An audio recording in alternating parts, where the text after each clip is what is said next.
He stood at the altar beaming. He thought he had everything. He didn't know I was there to buy his wedding. The music stopped.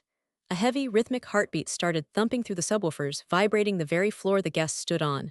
Every head snapped towards me. I was walking down the aisle not as a guest but as a predator. It wasn't the bride's grand entrance. It was mine. Liam Vanderbilt's eyes, once full of smug victory, went from confusion to pure terror. And I didn't know it yet. But it was already too late for him. "I'm not here to stop the wedding, Liam," I announced, my voice amplified through the microphone I'd taken from the startled officiant. The air crackled with shock. Sloane, his bride, stood frozen at the end of the aisle. "I'm here to tell you I just bought this entire building, and you have exactly 10 minutes to get your guests off my property." My stomach dropped with a mix of fear and exhilaration. This was it, the moment I had dreamed of. But to understand how Elara Vance got here, we have to go back 3 years. And that was just the beginning. Back then, things were very different. I wasn't wearing black silk. I was wearing a worn-out hoodie, living off lukewarm coffee and staring at lines of green code until 4 in the morning. My name was still Elara Vance, but I was just Maya to Liam. I was the brain. He was the charming face.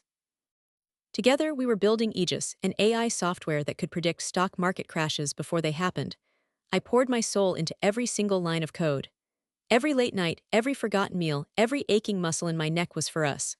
Liam promised me the world. He promised me forever. He used to whisper in my ear, "Just a few more weeks, Elara.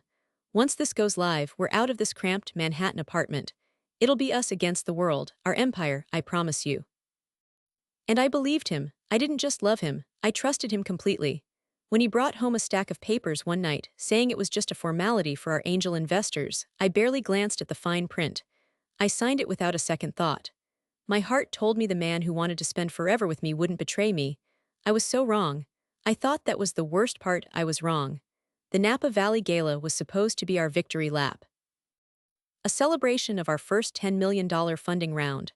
I bought my first ever designer dress for it, something I thought represented the new life we were building. I genuinely thought that night was our night, the night Liam would finally propose. My hands were shaking, not from nerves but from anticipation. I pictured our future, built on my code and his charisma together. But when Liam took the stage, under the glittering chandeliers, he didn't call my name. He didn't even look my way. Instead, he reached for the hand of Sloane Sterling, the poised, beautiful daughter of the billionaire who led our funding round. My heart hammered against my ribs. Something felt very wrong. Then, Liam announced to the cheering crowd, his voice booming with false pride, "Tonight, I'm proud to announce the official launch of Aegis and my engagement to Sloane Sterling." The room erupted in applause. My world collapsed. I stood frozen in place, the expensive dress suddenly feeling like a heavy shroud. My heart didn't just break, it shattered into a million icy pieces. I couldn't breathe, my vision blurred. I somehow stumbled through the crowd, seeking him out, needing an answer, needing him to tell me it was a mistake. What happened next changed everything. I found him in a quiet hallway, surrounded by sycophants. I grabbed his arm, my voice trembling. "Liam, what is this? We built this together. I built this." The loving man I knew was gone, vanished. He looked at me, my tear-streaked face, like I was a stranger and inconvenience. His eyes were cold, devoid of warmth or pity. He scoffed, his voice dripping with contempt. "No, Elara, I built the brand. You were just the contractor, a coder. Look at the papers you signed. I own the intellectual property. I own the name Aegis. You're just a girl from a state school with a nice hobby." The words cut deeper than any knife. My stomach churned. I coded every single line. I whispered, my voice thick with disbelief. He just laughed, a cold, dismissive sound that echoed in the luxurious hallway. "My lawyer sent a $10,000 severance check to your apartment. Consider it a tip for your hard work." A tip. For 3 years of my life, my brilliance, my soul. He turned his back on me, walking away as if I were a pest, telling me, "You're ruining the aesthetic of the party, Elara, go home." And I didn't know it yet, but it was already too late for him. I stood alone in the chilling Napa rain, watching his luxury car disappear into the night. My sadness wasn't just sadness anymore. It was a searing, raw wound that quickly festered into something else entirely. In that moment, shivering, soaked to the bone, I realized that tears weren't going to get my code back. Tears weren't going to get my future back. But brilliance, my own relentless, terrifying brilliance, that would get me everything. And more. Back in my tiny, empty apartment, I picked up that $10,000 check. The paper felt like an insult. Slowly, deliberately, I tore it into tiny, irreparable pieces. I looked at my reflection in the dark monitor, my eyes red, but no longer weeping. I whispered to the distorted image of myself, "You think you bought my soul for 10 grand, Liam? You didn't buy me. You just gave me a reason to burn your entire world down." Then, I opened a new, blank document on my computer. My fingers flew across the keyboard. Two words appeared on the screen: Project Erasure. The countdown to the wedding of the century had begun. Liam didn't know that the person meticulously planning his downfall was the one he thought he'd already forgot. What happened next changed everything. Success is the best revenge. But in the cutthroat world of high-tech, total, devastating erasure is even better. 3 years passed since the night Liam Vanderbilt left me standing in the rain, a ghost in my own life. To the world, Ilara Vance vanished. I deleted my social media. I changed my number. I moved into a cramped studio in Seattle, far away from the glittering, deceitful promise of Silicon Valley. Liam thought he had crushed me. He thought I was just another contractor he had outsmarted, easily discarded. He was wrong, so incredibly wrong. He didn't realize that when you take everything from a woman who has nothing left to lose, you don't just create a victim. You create a monster, a ruthless, calculating force of nature. While Liam was busy playing the part of the celebrity CEO, his face plastered on magazine covers, his ego swelling, planning his wedding of the century with Sloane Sterling, I was in the dark. Literally. I spent 18 hours a day coding a new platform, one that didn't just predict market crashes. It caused them, specifically for people like Liam. I called it The Architect. It was my masterpiece born from betrayal, and I didn't know it yet, but it was already too late for him. Under the anonymous pseudonym of The Architect, I began systematically bleeding Liam's company dry. It was meticulous. It was surgical. Every time Liam's stolen software Aegis made a move in the market, The Architect was not just one step ahead. It was 10 steps ahead, anticipating, manipulating, destroying. It was like playing chess against a ghost who knew your next 10 moves before you even thought of them. My stomach twisted with a dark satisfaction watching his empire crumble. Within 2 years, Liam's billion-dollar empire started to crack. The stock was plummeting faster than he could spin it. The investors, once fawning, were screaming for answers for their money. And Liam, desperate to save his tattered reputation, decided there was only one way to stay relevant, to keep up the facade. He would throw the most expensive, most exclusive wedding New York City had ever seen. He needed the world to think he was still winning. He was blind. He was utterly oblivious, but there was a problem, a huge one. No self-respecting, high-end event planner would touch him. His credit was failing. His reputation, in certain circles, was already poison. That's when a new firm appeared seemingly out of nowhere: ME Designs. My heart raced the first time I saw their name appear on his search history. It was time. ME Designs claimed to be an anonymous boutique firm that only worked with the elite. The lead designer always wore a high-fashion silk veil or a stylized mask during consultations, claiming it was her artistic brand, her way of maintaining creative mystique. Liam was so desperate for the prestige of a reputable planner, so caught up in his own rapidly decaying world, that he didn't care about the mask. He was desperate. He hired her on the spot. He had no idea that ME stood for Ilara's erasure. I thought that was the worst part. I was wrong. For 6 painstaking months, I sat across the table from the man who broke my heart. Hidden behind my elegant mask, I listened to him brag endlessly about his vision for the wedding, his genius that supposedly built Aegis. I watched him treat his fiancée, Sloane, like an accessory, a beautiful prop for his ego. The betrayal burned, but I kept my composure. I even watched him struggle to pay the deposits, realizing with a cold certainty that Liam Vanderbilt was effectively bankrupt. He was using Sloane's massive dowry, the Sterling family's money, just to keep the lights on at his crumbling office, just to pay for this absurd charade. The irony was exquisite. One afternoon, during a final walkthrough of the magnificent, glass-enclosed wedding venue, Liam looked at my masked face, a strange flicker of recognition in his eyes. A moment of genuine danger. He mused aloud, "You remind me of someone I used to know. A girl who thought she was as smart as me. I wonder what happened to her." My blood ran cold. My heart pounded so hard I thought he'd hear it, but my voice remained perfectly calm, perfectly detached. I replied, "People like that don't just disappear, Mr. Vanderbilt. They just wait for the right moment to reappear." Liam merely laughed, oblivious, lost in his own narcissism. He was too focused on his big day, too blinded by his own vanity to see the truth standing directly in front of him. And I didn't know it yet. But it was already too late for him. The night before the wedding, I sat in my luxurious hotel room, a room I'd paid for with his stolen money, overlooking the very glass chapel where he would attempt his grand deception. On my laptop screen was the master server for Liam's company. Because he had never bothered to change the core architecture of the code I wrote 3 years ago, I still had a backdoor.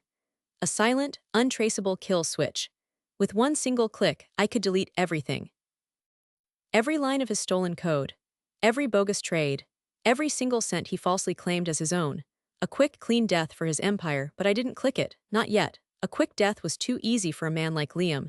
He wanted a fairy tale wedding, I was going to give him a documentary. A public, humiliating spectacle. What happened next changed everything. My finger hovered over the upload button. I had spent months, years, collecting the receipts. Every single piece of evidence. The emails where Liam openly admitted to blatant fraud. The hidden camera footage of him mocking Sloane's father, the man who was unwittingly propping up his entire sham. And most importantly, the original time-stamped files, undeniable proof that he stole the Aegis software from a girl in a hoodie 3 years ago. From me.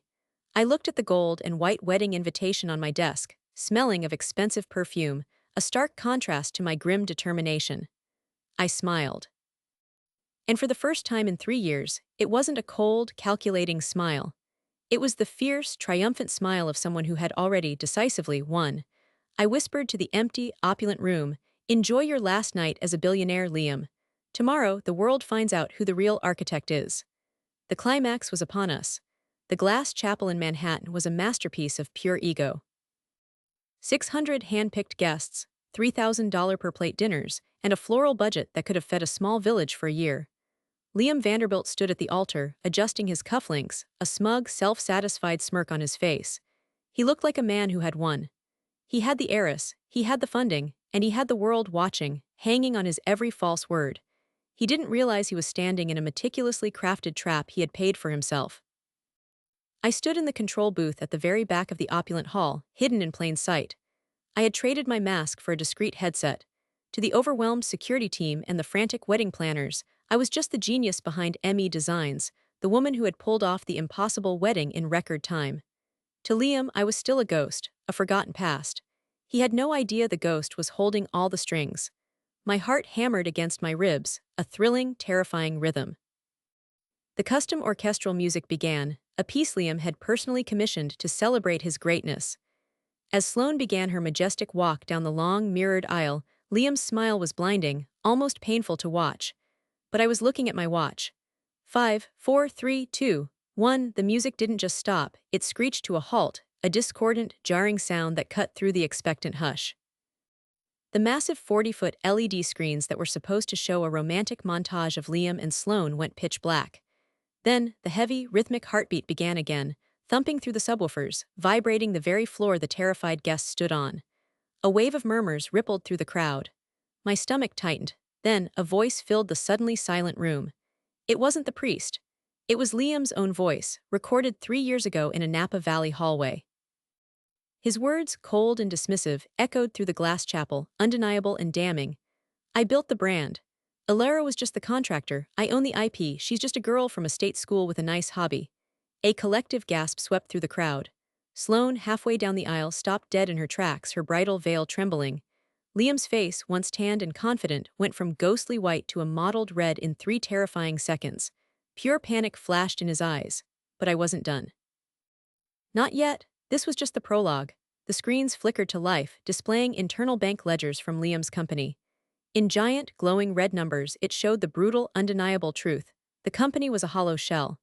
Every single cent of the supposed seed funding had been systematically moved to offshore accounts to pay for Liam's lavish lifestyle. It showed that Aegis hadn't made a single successful, legitimate trade in 6 agonizing months. It was all a mirage. Then came the final, devastating blow. A document appeared on the screen, filling the enormous displays. It was the original patent for the AI code, meticulously timestamped and digitally signed by me, Alara Vance, dated a full 6 months before Liam ever claimed to have invented it. The proof was irrefutable. The screen then flashed a final, chilling message in bold, gold letters. Acquired by the architect. I stepped out of the control booth, my heart thrumming with a silent, profound victory. I took off my headset, the silence in the chapel deafening save for the frantic whispers. I walked down the aisle, moving towards the altar where Liam stood, utterly broken. The guests parted like the Red Sea, their faces a mixture of horror and morbid fascination. I wasn't hiding anymore.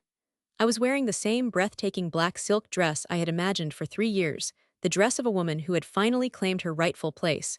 I reached the altar and looked Liam squarely in the eye. He tried to speak, his voice cracking, barely audible. "Ilara, what have you done?" I didn't yell, I didn't cry, I didn't need to, I just leaned in, close enough for only he to hear, and whispered, "I didn't do this, Liam, your greed did, I just provided the platform for the world to watch you fall." Then I reached into my small, elegant clutch. I pulled out a single gold-embossed envelope. It wasn't a wedding gift, it was a notice of foreclosure. My final, devastating receipt. "I bought your debt 6 hours ago, Liam," I announced aloud, my voice clear and strong, carrying through the silent, cavernous chapel. "Which means I own this building, I own your office. And I own the luxury car you drove here in, which is currently waiting outside. You have 5 minutes to leave before security escorts you out for trespassing on my property." Sloane's father, the billionaire who had unwittingly fueled Liam's rise, slowly walked up to the altar. He didn't even look at Liam, who now stood pale and defeated. He looked directly at me.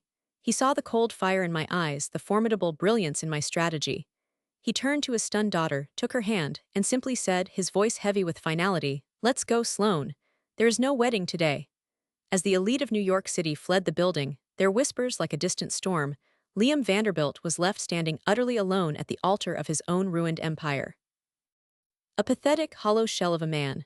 The silence was deafening. I walked out of the glass chapel and into the crisp Manhattan air. The chaos of a moment ago was already dispersing. My phone buzzed in my hand. A notification from my banking app showed the final, complete transfer of Liam's remaining assets into my new firm. Project Erasure was complete. I got into a sleek black car waiting silently at the curb. The driver, a polite man I'd hired months ago, looked at me in the rearview mirror. "Where to, Ms. CEO?" he asked. I looked out at the familiar, glittering city skyline, the world I had finally conquered, not by being forgotten, but by being the architect of my own destiny. My smile wasn't just genuine this time, it was utterly triumphant. "To the office," I said, a new energy coursing through me. "We have a lot of work to do. And this time my name is on the door."